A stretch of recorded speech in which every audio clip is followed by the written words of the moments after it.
Hello everyone, आज हम करेंगे chapter 5 M up and down and round.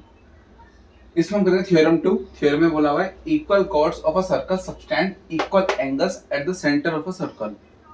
बहुत लंबी सी स्टेटमेंट है इंग्लिश में, इसको मैथ्स में पहले कन्वर्ट करते हैं। ठीक है, फिर समझते हैं। पहली बात हमें बोला हुआ है equal chords of a circle. Of a circle मतलब एक सर्कल है, तो हम क्या करेंगे, एक सर्कल बना लेते हैं। एक सर्कल ऐसे बना लेते हैं, ये सर्कल हो गया अपना। ठीक है, फिर बोला हुआ है इक्वल कॉर्ड्स। कॉर्ड्स में मिनिमम दो कॉर्ड्स होने चाहिए, तभी एस वर्ड यूज करा हुआ है। जैसे एक होता है ऑफ आ कॉर्ड लिखा होता है, एक कॉर्ड होती है। जैसे ऑफ आ सर्कल, एक सर्कल, ऐसे कॉर्ड्स में मिनिमम दो है, दो से ज्यादा भी हो सकती है, पर हम दो से ही दिखाना है मेनली।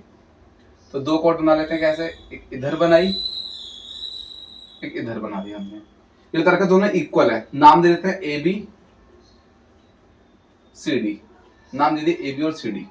ठीक है, अभी क्या कर रहे हैं, सबस्टेंड कर रहे हैं। सबस्टेंड मतलब क्या होता है, बनाना। क्या बनाना, एंगल बनाना। ठीक है, देखिए कर रहे हैं इक्वल एंगल बना रहे हैं eight the centre of a circle. Centre कहां पर है, सेंटर यहां हो जाएगा, कुछ नाम दे देते हैं ओ। सेंटर हमेशा ओ होता है मोस्टली, बाकी कुछ भी नाम दे तो कोई दिक्कत नहीं होगी उससे। अब बोला जो कॉर्ड्स है ए बी, ये एंगल बना रहे हैं। ए बी एंगल बना रहे हैं कहां पे, सेंटर पे। तो ये और ये और ये अपना डायग्राम हो गया। फिर से बताता हूँ कैसे कैसे। Equal chords of a circle. Of a circle एक सर्कल है, उसमें इक्वल कॉर्ड्स मतलब दो कॉर्ड्स इक्वल है। मतलब हमें गिवन है A B equal C D, तो गिवन लिख देते हैं A B equal C D. ठीक है, बाकी गिवन हम ये भी ले सकते हैं, गिवन अगर आप दिखाना चाहते हो कि ए ओ बी ओ सी ओ डी ओ रेडियस है। ठीक है, बाकी बहुत है इतना। फिर टू प्रूव, अच्छा ये एक चीज दिखा दो, O is the centre. Centre तो रेडियस खुद ही आ जाएगी।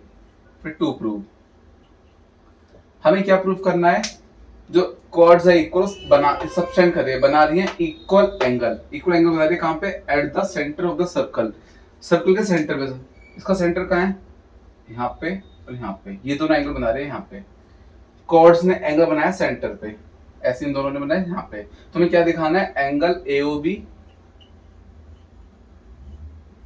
Equal angle COD.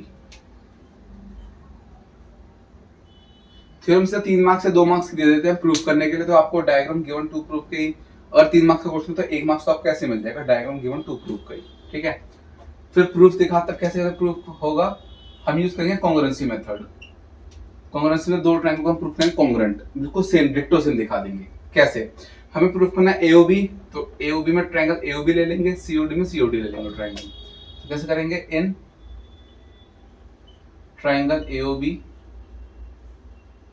And triangle COD हम इनको प्रूफ करेंगे कॉन्ग्रुएंट। 3 चीज इक्वल दिखानी है। एक तो हमें गिवन है क्या, A B equal C D, ये गिवन हो गया।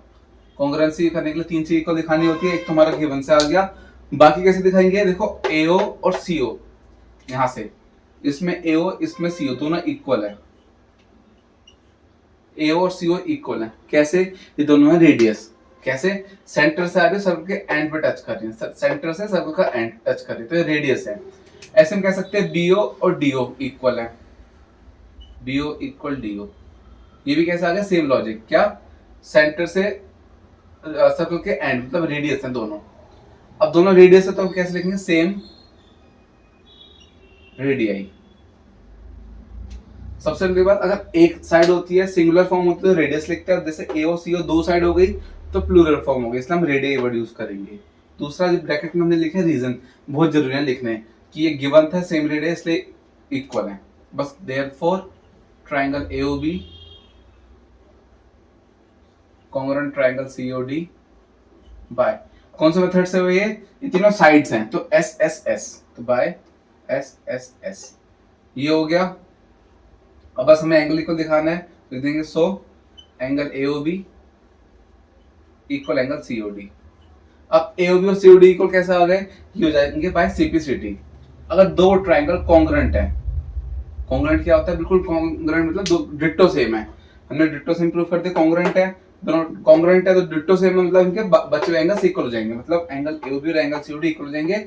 और प्रॉपर्टी का नाम CPCT, corresponding part of congruency triangle. बाकी फुल फॉर्म कोई पूछेगा नहीं, बस आपको याद रखना है कॉन्ग्रुएंसी के बाद उसके बाकी बचे हुए पार्ट्स इक्वल हो जाते हैं यूजिंग सीपीसीटी। Theorem 2 complete. ऐसे आपको थ्योरम थ्री भी करनी पड़ेगी, फिर एक्सरसाइज उसके बाद करना, क्योंकि थ्योरम ही सबसे मेन है इस चैप्टर में। थ्योरम समझ आएगी तभी आप एक्सरसाइज करोगे, तभी आपको जल्दी आराम से समझ आएगा। ठीक है, बाकी आप लोगों को कुछ डाउट हो मुझे कमेंट सेक्शन में बता देना। Okay bye.